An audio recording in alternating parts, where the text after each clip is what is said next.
At a family reunion recently, and we sat down and counted up the number of dentists in the family on that particular side of the family, and there are 25. So I come from a long line of dentists. We tease about the fact that we almost have the dental gene, and it all started with my great uncle, who is now deceased, and he was let me think about it for a second, a 1937 graduate of the University of Louisville School of Dentistry. Wow. And it all started with him. He was the first one, and now on that side of the family, there are 25 people that are actively engaged in dentistry or dental education, or there were a few that were retired out of that list. But so part of it was being exposed to it over many years, and part of it was we always laugh about people who say they want to be dentists because they love to work with people and they're good with their hands. But you know, things are cliches for a reason. Mm-hmm. And to be successful in dentistry, I believe that it really is a very special mix of the ability to be able to think very clearly and to troubleshoot things, and you've got to have the ability to be able to go through some pretty rigorous academic training, but then added to that, you also have to be able to develop the motor skills and the artistry that is a part of dentistry. I didn't realize when I first got started in dentistry how much it is truly an art and a science, both. And there are lots of people who might want to go into dentistry who are fully capable of handling the academic part of dentistry, but who don't have the soul of an artist that you have to really be a successful dentist. And I think that's something that we don't talk about enough, and it needs to be a part of what we talk about when someone is asking us about the profession of dentistry.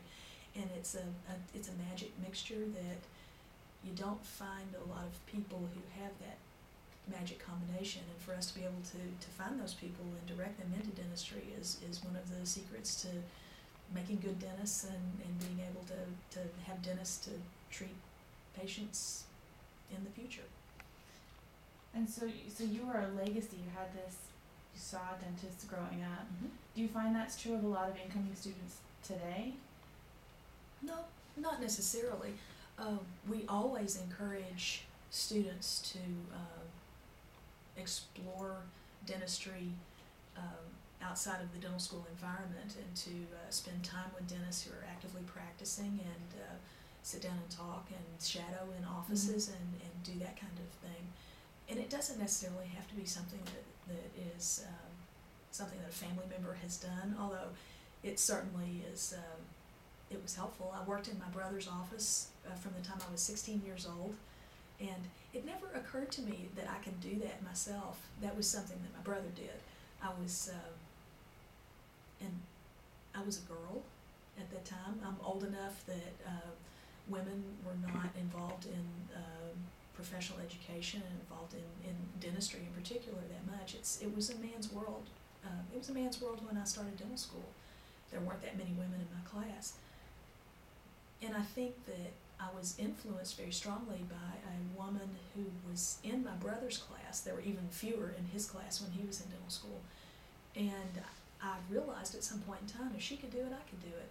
And I think there's a lot to be said for that. But I did fight that stereotype of dentistry was something that men did, that wasn't a woman's place to be a dentist. And that's so wrong. We make really, really good dentists, as a matter of fact. I believe that women bring a very special, we bring a special view to dentistry. I believe that by our very nature,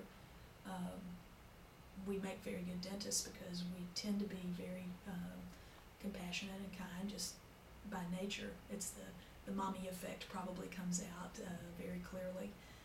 The other thing that's really interesting is that I find in practice that patients who have had bad experiences in dental offices have often had bad experiences that if they can come to an office where a woman is the dentist, sometimes we can use that to help them realize that it's not going to be the same experience. There's a different feel to it when you're being treated by a woman than when you're being treated by a man, and sometimes we can help patients overcome fears just by virtue of the fact that I'm a female. And that's another tool that we can use to help patients get the treatment that they need to get, which is kind of strange, but it works. Sure. Who knew?